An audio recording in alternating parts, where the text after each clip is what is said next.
Usually, when NBA players are brutalizing their former teams, it's the scorned X energy. But I think Mike Conley is just too nice for that. So, what he's been doing to the Grizzlies and the Jazz this season, which has been incredible, has got to be more like a revenge bod season, I think is what this one is. Because he goes off again tonight, season high 25 points, 5 of 8 from 3, doing a lot of that damage in quick succession right out of the half. In the first half was really ugly in this game. We beat the Jazz 119-100 in Utah, which seems like an impressive thing. Also, we had no Gobert, no Cat. However, they're on a second night of a back-to-back, essentially throughout a G League roster in that one. All their young guys, not people that are traditional starters in this one. And also, they've got a lot of incentive to lose, and they've been doing so. They've lost 12 of their last 15. Despite that, came out real ugly. 19-19 was the score end of the first quarter in this one, and 48-48 to end the first half. Ugly basketball being played. Poor defense from the Jazz, throughout the game, I thought. Strategically, they were just leaving us open from three. The most disrespectful defense I've seen to Naz Reid's jumper all season long, I think. And he ends up getting 11 attempts out of it, only makes 4. However, a couple of those coming late, so it seemed like a lot uglier a game than it was, and he stabilized a little bit. Also, great defensively out of him. All this is to say, I'm trying to talk about Mike Conley right now. He's the one that finally got our juices flowing in this game with a 3 right out of halftime. Then he's D'ing up on Keontae George, who I think is going to be a great player. He's looking great in his rookie year.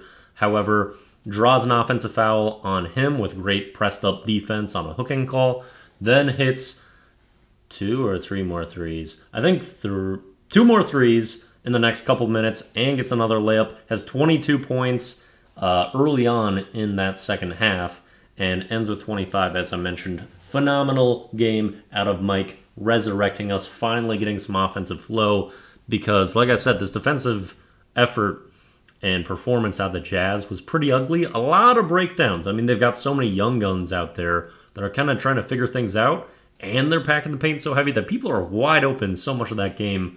We weren't capitalizing until I think we made some better second half adjustments to really start moving the ball, especially was one huge difference. That's always the difference with our offense, but was noticeable in this one. And one of the biggest keys to unlocking our offense for this team is our stars and how fast they move the ball, how fast they make the right play, how fast they get it to the person that's open, and when they get doubled.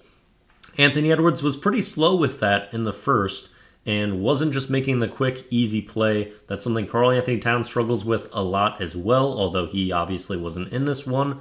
And even on some of the plays that worked, like Anthony Edwards had that bounce pass that bounced twice to get over to Jordan McLaughlin, and he hits that 3 over Walker Kessler, but he was open with an entire half of the court for so long, and it just takes forever to get to him.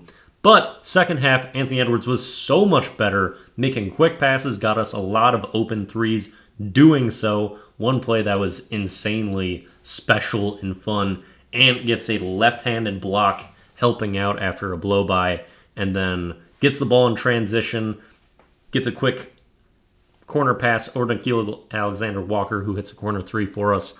And Ant was really quick in transition, making great plays to get open threes for us. And that made the difference, where we finally got some separation on this bad Jazz team. They're not bad. They're just playing all their young players. They've got significant injuries, and they are a lot better team at home. But they also are on the second night of the back-to-back.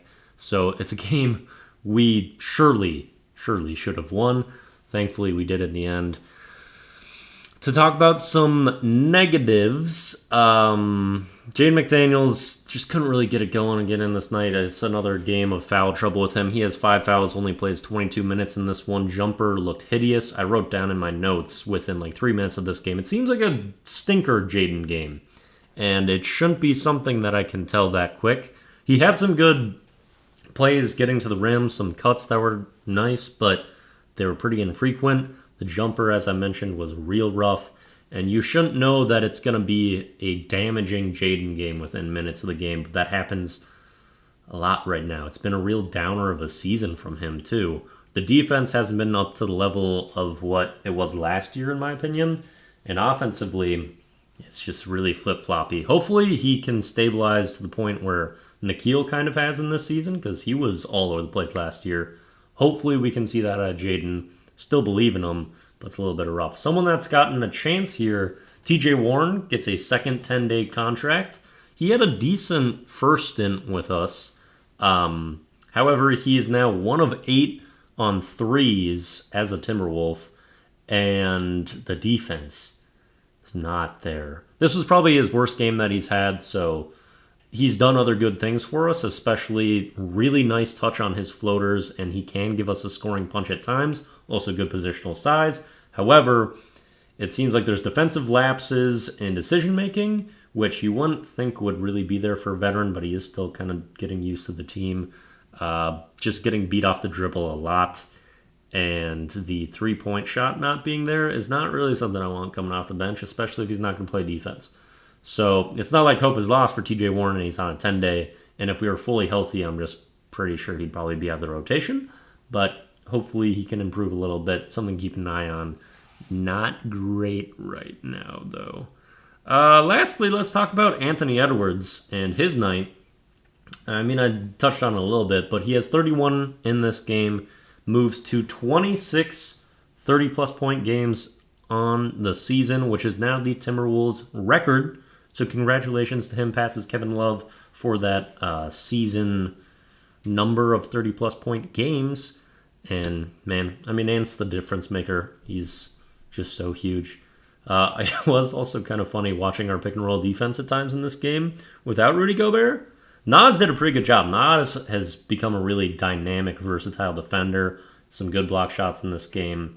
And he also can guard on the perimeter pretty well for his size, which is impressive and valuable. But Garza, it wasn't too pretty a lot of times. We saw a lot of lob plays going the Jazz's way. And those lineups with that had Warren and Garza, ooh, stinky. It's okay, yeah. We won. We should have. We're playing the Jazz again in Utah on Monday night. So I'll catch you up on that one. I assume it's going to be kind of another lineup like this where they're not really trying to win and they have injuries. But maybe they get like John Collins back or someone. Yeah. All right, see you then. Peace out.